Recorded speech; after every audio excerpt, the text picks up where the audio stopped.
आइए जानते हैं आज की कुछ प्रमुख अंतर्राष्ट्रीय खबरों को। पहले एक नजर हेडलाइंस पर।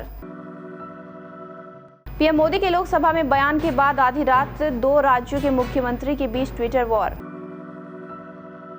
पंजाब में सुनील जाखड़ की नाराजगी से बढ़ी कांग्रेस की मुश्किलें, हिंदू मतदाताओं में गलत संदेश जाने का डर।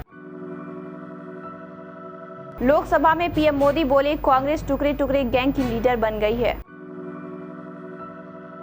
बीजेपी गठबंधन को 223 से 235 तो समाजवादी पार्टी के खाते में 145 से 157 सीटें। हुंडई के बाद अब ट्विटर पर केएफसी इंडिया का विरोध। ट्विटर पर #बायकॉट केएफसी ट्रेंड। कश्मीर पर टिप्पणी को लेकर मांगी माफी।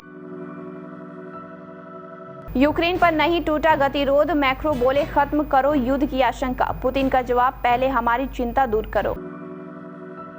फ्रांस में इस्लाम के लिए नया फोरम, पीएम मैक्रो के फैसले पर नाराज हुए मुसलमान। लता जी के पार्थिव शरीर पर शाहरुख खान ने फूका, हिंदू अंतिम संस्कार में फातिहा पढ़ना कितना जायज। अनुज अनुपमा के रोमांस में मुक्कू को किया नाराज, बोली मैं तुम्हारा इंतजार कर रही। आरसीबी की नजर इन 3 खिलाड़ियों पर 27 करोड़ तक खर्च करने को तैयार।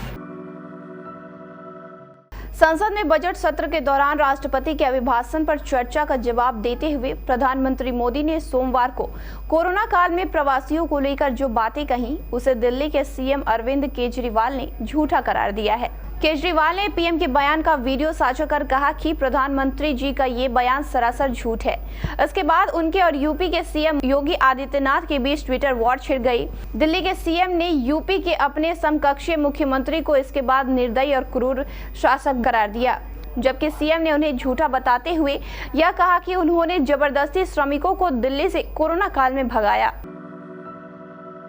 पंजाब विधानसभा चुनाव में कांग्रेस की मुश्किलें कम होने का नाम नहीं ले रही हैं। पार्टी ने मुख्यमंत्री चरणजीत सिंह चन्नी को मुख्यमंत्री पद का उम्मीदवार घोषित कर नेतृत्व का मुद्दा सुलझाने की कोशिश की, पर पार्टी के वरिष्ठ नेता सुनील जाखड़ ने सक्रिय राजनीति से संन्यास लेने का ऐलान कर पार्टी की चुनौती को बढ़ा दी है। हालांकि उन्होंने साफ कर दिया कि वह कांग्रेस पार्टी का हिस्सा रहेंगे। जाखड़ पंजाब की राजनीति का एक बड़ा हिंदू चेहरा है। विधानसभा चुनाव में पार्टी ने उन्हें प्रचार समिति का अध्यक्ष बनाया है, पर उनके सक्रिय राजनीति से संन्यास लेने के ऐलान ने पार्टी की चिंता बढ़ा दी है। जाखड़ ने यह ऐलान अचानक नहीं किया, वह पिछले कुछ दिनों से अपनी नाराजगी जता रहे थे। पिछले दिनों उन्होंने कहा था कि हिंदू होने की वजह से वह पंजाब के मुख्यमंत्री नहीं बन पाए। प्रधानमंत्री नरेंद्र मोदी ने सोमवार को संसद में राष्ट्रपति के अभिभाषण पर धन्यवाद प्रस्ताव को लेकर संसद में हुई चर्चा का जवाब दिया। इस दौरान कांग्रेस पार्टी उनके निशाने पर रही। उन्होंने 1.5 घंटे के अपने भाषण में कांग्रेस पर जमकर निशाना साधा। पीएम मोदी ने कहा कि कांग्रेस की नीति फूट डालो और राज करो की है। आज कांग्रेस टुकड़े टुकड़े गैंग की लीडर बन गई है। उन्होंने कहा कि अंग्रेज चले गए, लेकिन कांग्रेस ने अपने बांटो और राज करो की नीति को अपनाया हुआ है। राजनीतिक पार्टियां उत्तर प्रदेश विधानसभा चुनाव के लिए रोज चुनावी सभाएं कर रही हैं। आरोप प्रत्यारोप का दौर चल रहा है। चुनावी मंचों से लुभाने वाले वादे किए जा रहे हैं, लेकिन जनता के मन में क्या चल रहा है? जनता जनार्दन मुख्यमंत्री के रूप में किसे देखना चाहती है? इसे लेकर यह एक ओपिनियन पोल किया गया, जिसमें जनता का मूड सामने आया। ओपिनियन पोल में यह भी सामने आया कि आगामी विधानसभा चुनाव में किस पार्टी का पलड़ा भारी रह सकता है और वोटों के मामले में पश्चिमी उत्तर प्रदेश और बुंदेलखंड में कौन सी पार्टी बाजी मार सकती है। Auto company Hyundai Motors India के बाद अब केएफसी इंडिया का विरोध शुरू हो गया है। ट्विटर पर #बायकॉट केएफसी ट्रेंड चल रहा है। दरअसल केएफसी ने अपने फेसबुक पेज पर एक तस्वीर साझा की थी, जिसमें उसने कहा था कि कश्मीर सभी कश्मीरियों का है। एक दूसरे वायरल तस्वीर में केएफसी ने कश्मीर डे के मौके पर कहा था कि हम सभी कश्मीरियों के साथ खड़े हैं। हालांकि जब ऑनलाइन मीडिया प्लेटफॉर्म पर विरोध शुरू हुआ तो केएफसी इंडिया ने माफी मांगी।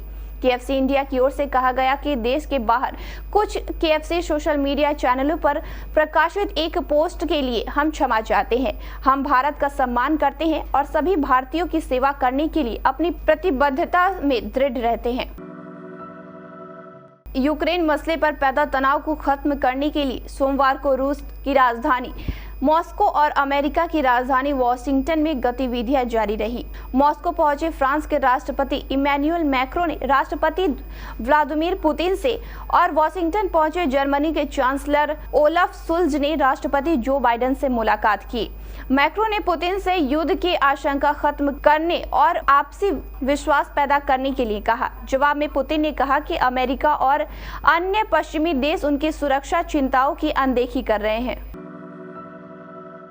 इमैनुअल मैक्रों ने राष्ट्रपति चुनाव के ठीक पहले इस्लाम को फिर से आकार देने के लिए एक फोरम की घोषणा की है। आलोचकों का कहना है कि दक्षिणपंथी वोटर्स को आकर्षित करने के लिए ये मैक्रो की एक चाल है। मुसलमान कह रहे हैं कि मैक्रो इस कदम से इस्लाम पर नियंत्रण कस रहे हैं। हालांकि कुछ लोग इस फोरम का समर्थन भी कर रहे हैं। फ्रांस की इमैनुअल मैक्रो सरकार ने इस्लामिक चरमपंथ से निपटने के लिए एक नया निकाय द फोरम ऑफ इस्लाम बनाने का फैसला किया है। सरकार का कहना है कि वो इसके जरिए फ्रांस में इस्लाम को फिर से आकार देगी। इस निकाय में इमाम और आम लोग होंगे जिन्हें फ्रांस की सरकार द्वारा चुना जाएगा। सदस्यों से कम 1/4 महिलाएं होंगी। लता मंगेशकर की मृत्यु पर एक बहुत ही दुर्भाग्यपूर्ण धार्मिक विवाद चल रहा है। रविवार को मुंबई के शिवाजी पार्क में शाहरुख खान अपनी मैनेजर पूजा ददलानी के साथ लता मंगेशकर को श्रद्धांजलि देने पहुंचे थे, जहां उन्होंने इस्लाम धर्म के मुताबिक पहले दुआ पढ़ी और इसके बाद उन्होंने अपना मास्क नीचे करके उनके पार्थिव शरीर पर मुंह से फूका। फिर पार्थिव शरीर के चारों ओर परिक्रमा भी लगाई। इस्लाम धर्म में ये दुआओं को असरदार करने का एक तरीका होता है, लेकिन हमारे देश के बहुत सारे लोग ये आरोप लगा रहे हैं कि शाहरुख खान ने फूका नहीं है, थूका है, लेकिन यह सच नहीं है। पॉपुलर डेली सोप अनुपमा के चहेते कलाकार रूपाली गांगुली और गौरव खन्ना ने एक लंबे समय के बाद कोई वीडियो शेयर किया है जिसे देख उनके फैंस की खुशी का ठिकाना नहीं है। अनुपमा और अनुज की केमिस्ट्री के दीवाने उनके फैंस कब से इस जोड़ी की एक झलक देखने का इंतजार कर रहे थे।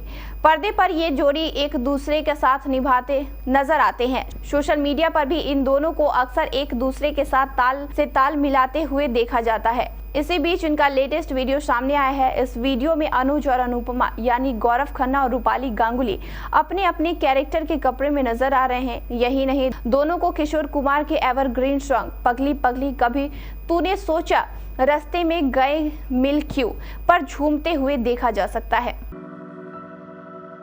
वेस्टइंडीज के पूर्व कप्तान एवं दुनिया के बेहतरीन ऑलराउंडर में से एक जेसन होल्डर को आईपीएल नीलामी में बड़ी कीमत मिलने की संभावना है। मीडिया रिपोर्ट्स के मुताबिक रॉयल चैलेंजर बेंगलोर इस कैरिबियाई ऑलराउंडर पर बड़ी बोली लगा सकती है। आरसीबी के नीलामी रणनीति की जानकारी रखने वाले सूत्रों की माने तो विराट कोहली, ग्लेन मैक्सवेल और मोहम्मद सिराज को बरकरार रखने वाली फ्रेंचाइजी होल्डर के शानदार स्किल्स के चलते उन पर 12 करोड़ रुपए तक की बोली लगाई जा सकती है। फ्रेंचाइजी से जुड़े सूत्र ने समाचार एजेंसी से कहा, बेन स्टॉक्स उपलब्ध नहीं है। हार्दिक पांड्या और मार्कस स्टोइनिस को साइन कर लिया गया है। मिचेल मार्श के पूरे आईपीएल सीजन में उपलब्ध होने को लेकर आप आश्वस्त नहीं हो सकते, क्योंकि चोटों से उनका गहरा नाता है। यदि होल्डर के रिकॉर्ड को देखें तो वह अभूतपूर्व रहे हैं। आरसीबी उन पर बड़ी बोली लगा सकती है, साथ ही दूसरी टीमें भी ऐसा कर सकती हैं।